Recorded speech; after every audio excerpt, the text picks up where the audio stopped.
She ruled daytime television for 25 years, earned more than most CEOs, and was respected more than Supreme Court justices.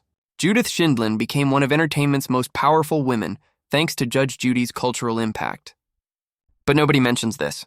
The woman who could silence anyone with a glance sits in mansions at 82, quiet enough to hear emptiness in the halls. The iron will that built her empire may have destroyed her most important relationships, and her fame-seeking decisions left scars that millions of dollars can't heal. What happened to the judge who once had America glued to her every word? And why does her life now not resemble the success story we all believe? The truth is heartbreaking beyond belief. Judith Susan Bloom wasn't born powerful. In 1942, she was raised in Brooklyn by her beloved dentist father and a practical, no-nonsense mother who taught her that words were cheap and actions told the real story. The lesson shaped everything afterward. Before the fame, millions, and America even knew her name, she was just another young lawyer trying to find her place in a world that didn't want women in courtrooms. After passing the New York bar in 1965, she got a good corporate lawyer job at a cosmetics company. She was 23, ambitious, and ready to succeed. But within 2 years, she realized something that would haunt her for decades. She hated every minute. The days dragged, the work was meaningless, and she knew this wasn't her calling. Her decision shocked everyone. She quit her stable job to raise Jamie and Adam. For 5 years, she tried to convince herself that full-time motherhood was enough, but it wasn't. Restlessness gnawed at her. Judy accepted a family court prosecutor position in 1972 after a friend mentioned it. She jumped back in and it worked this time. Family court was emotional and devastating. Abuse, neglect, custody battles, the kind of work that broke most people. Judy thrived. She wasn't there to make friends or sugarcoat reality. She cut through the lies and delivered swift, final justice. Her fame spread quickly. New York Mayor Ed Koch appointed her a criminal court judge in 1982 after seeing her work. She became Manhattan's family court supervising judge 4 years later. Nobody could ignore her style. Unfiltered, sharp, direct. Some called her harsh, others brilliant. But everyone agreed on one thing. You told Judge Judy Sheindlin the truth. Everything changed in 1993. A Los Angeles Times journalist wrote about this New York firecracker judge who was shaking up the system. Story caught fire. 60 Minutes producers invited her after seeing it. American viewers couldn't look away from that segment. This woman didn't waste time or play games. She didn't care if you liked her. Television had never seen someone so real. In 1996, TV producers pitched her a courtroom reality show with real cases and rulings. Judge Judy debuted on September 16th that year. It had millions of viewers within weeks. It became a cultural phenomenon within months. At its peak, the show drew 9-10 million viewers daily, sometimes surpassing Oprah. Judy went beyond judging. An icon she became. American culture adopted her catchphrases, glare, and presence. What about money? I was amazed. Her 2005 salary was $25 million. That rose to $45 million by 2008 and earned $147 million in 2017, making her the highest-paid TV personality. All television, not just daytime. She made nearly $900,000 per day filming 52 days a year. But this was unexpected. Judy was building an empire on screen, but her personal life was quietly crumbling, and the cracks were about to become visible. Judy Sheindlin lost more as she rose in public, and success doesn't guarantee happiness in private. Her initial marriage should have foreshadowed her future. She married Ronald Levy, a like-minded attorney, in 1964 after graduating. They had 2 children and a stable life, but something was wrong. Ronald ignored her career. He considered her work a hobby, something to keep her busy. Judy rejected that, but another era might have. Too much effort had gone into her fight to be dismissed. Resentment grew over time, and the marriage ended in 1976 after 12 years. She became a single mother, raising Jamie and Adam while pursuing a legal career in a system that discouraged women. The following year, she met Jerry Sheindlin, a defense attorney with a sharp mind and a personality that matched hers. Instant chemistry. They married in 1977 and seemed perfect. Both had legal knowledge and were tough. Both thrived under pressure, but the right stress can break even the strongest bonds. Judy lost her father in 1990. She considered Murray Bloom her hero, anchor, and greatest thing since sliced bread. Judy collapsed after his death. She needed Jerry to help her in a way he'd never had to before. Jerry didn't know how to help her. He valued logic and structure, but grief defies both. Judy gave him an ultimatum, frustrated and overwhelmed. After Jerry challenged her instead of showing compassion, she filed for divorce the next day. Everyone was shocked by the split. Judy doesn't act without conviction. She files for divorce seriously, but she was wrong this time. Within a year, they realized their divorce was wrong. They missed each other. They needed each other. They remarried in 1991, and it stuck. Since then, they've had 5 children: Gregory, Jonathan, Nicole, and Judy's 2. But marriage didn't fix everything. As her fame soared, Judge Judy faced an insurmountable problem. She never came home.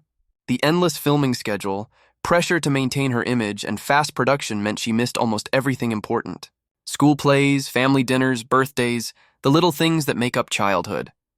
Her greatest regret was not being there for her children, she said years later. She carried that guilt everywhere. No amount of success could lift it. One of her close friends said Judy always blamed herself, wondering if she'd done enough, knowing the answer was no. In 2011, something forced her to face her mortality. Judy began slurring during a live taping. Her face blanked. The quick, sharp woman America knew vanished instantly. Production ceased. Paramedics rushed. Doctors diagnosed her in the hospital. She had a mini-stroke, which could have been worse. Although she recovered quickly, the scare changed her. She started working out daily, changed her diet, and took stroke prevention medication, but she didn't slow down. In fact, she pushed harder, like trying to avoid time catching up. Her 5 children are grown and independent. Family reunions are rare. Years of separation have created an emotional distance that can't be undone. Even hiring her granddaughter, Sarah Rose, as a law clerk felt like a way to reclaim something she'd lost and leave a legacy to someone who might remember her. But the damage was done. As Judy became famous, so did the list of people who felt left behind, including the one person who had stood by her side for over 2 decades, and the controversies that would make people question everything they thought they knew about her. For years, Judge Judy was untouchable. Millions trusted her. She made millions for networks. She seemed immune to scandals that destroyed other careers, but every empire has cracks, and Judy's were about to become clear. First big blow came from her own production. Former employees spoke out, describing disturbing things. They depicted a workplace with harassment, discrimination, and fear. The show's longtime executive producer, Randy Douthat, was criticized heavily. He was accused of inappropriate behavior, verbal abuse, and creating an environment where speaking up meant losing your job. Courtney Bullock, a producer, sued for harassment and expulsion after complaining. Other former employees confirmed her story, citing a troubling pattern. Some even claimed that racial bias influenced which cases aired, with instructions to avoid booking too many black litigants in one episode. These weren't whispers. Court documents and media reports explained everything. Everyone wondered how much Judy knew. She publicly defended her team and supported Douthat, denying any misconduct. Critics found her response hollow for someone who built a career on accountability. They claimed that as the show's face, she was responsible for both on-camera and off-camera events. Then came the cases. Herpes was a scandalous online dispute. Judy gave $5,000 to a woman who claimed her ex-boyfriend knowingly infected her. The ruling was quick and final, but there was a catch. The man later presented medical proof he didn't have herpes. The ruling was publicly humiliatingly wrong. Criticism erupted. They claimed this was a pattern, not a single error. Judy made snap decisions based on emotion and performance, not evidence. It was a damning revelation for a show that promised real justice and raised uncomfortable questions. How many other rulings were this careless? Over time, viewers noticed more.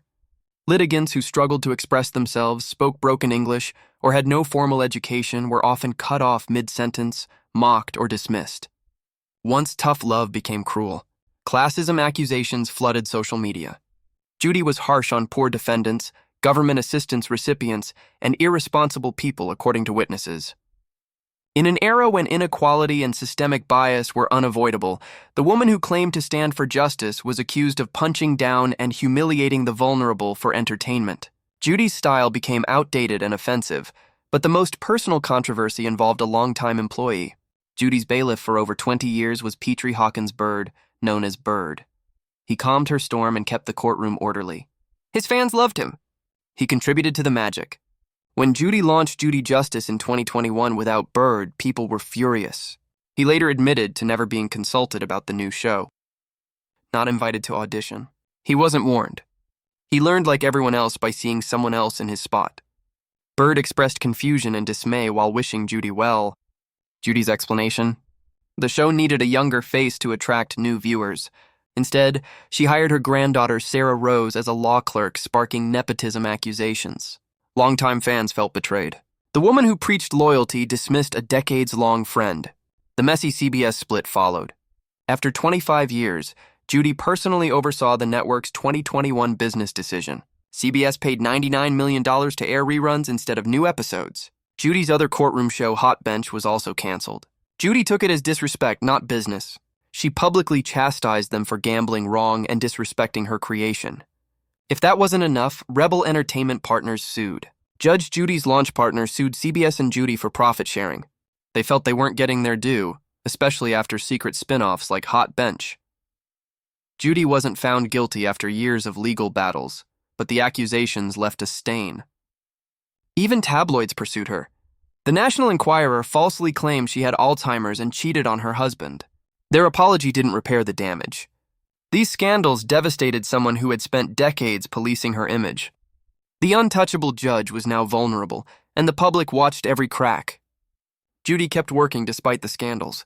She kept active, launched new projects, and refused to fade. Was anyone still interested? The 2021 finale of Judge Judy marked the end of an era. Judy had been on daytime TV for 25 years, appearing in millions of homes. Instead of retiring, she took a risk. Her first streaming project was Judy Justice on Amazon Freevee. The show featured real cases, sharp rulings, and Judy's trademark glare. Still, something was different. Smaller platform, narrower audience. The cultural impact was different without broadcast television's massive reach. Judy Justice was the only TV judge to win 2 daytime Emmys and do well on a streaming show. The spark was gone. It included missing pieces. Judge Judy wasn't the same without Bird and the CBS set. Despite her best efforts, Sarah Rose couldn't recreate fans' beloved chemistry. Younger audiences didn't connect with Bird like older generations did, and longtime viewers felt alienated by the changes. Judy launched another Prime Video docuseries, Justice on Trial, in 2025. She presided over no small claims cases this time. She was reviewing former cases like the Menendez brothers and Scope's Monkey trial.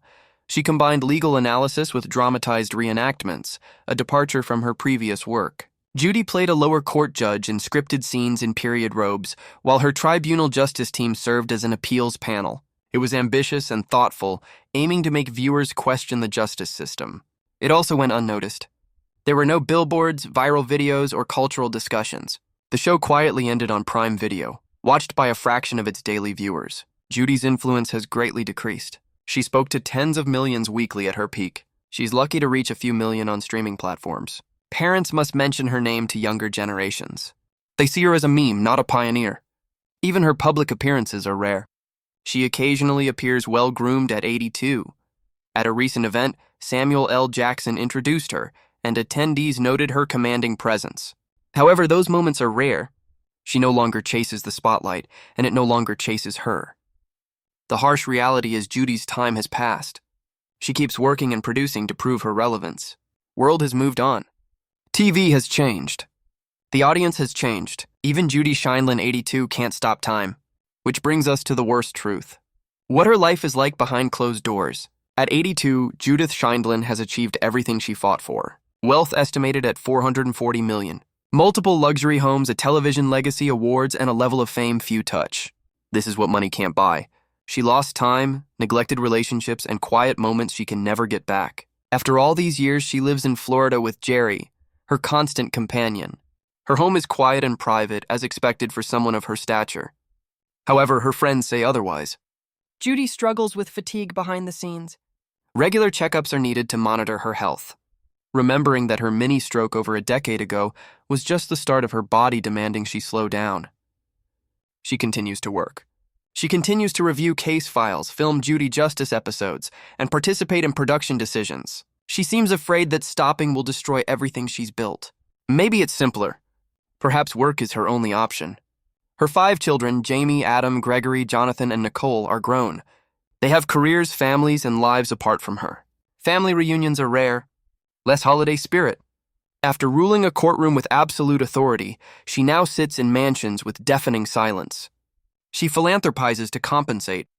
She's donated to educational programs and given scholarships to students who need a fighting chance, like she did. She wants young people to have the struggled-for opportunities she had. Although meaningful, it doesn't erase the absence her children felt as children. Sarah Rose, her granddaughter and Judy Justice law clerk, revealed something notable. She said Judy's tough exterior hides a deep sadness and regret that only her closest friends can see. Judy regrets putting work before family and missing irretrievable moments. Even her strong relationship with Jerry can't fill all the gaps.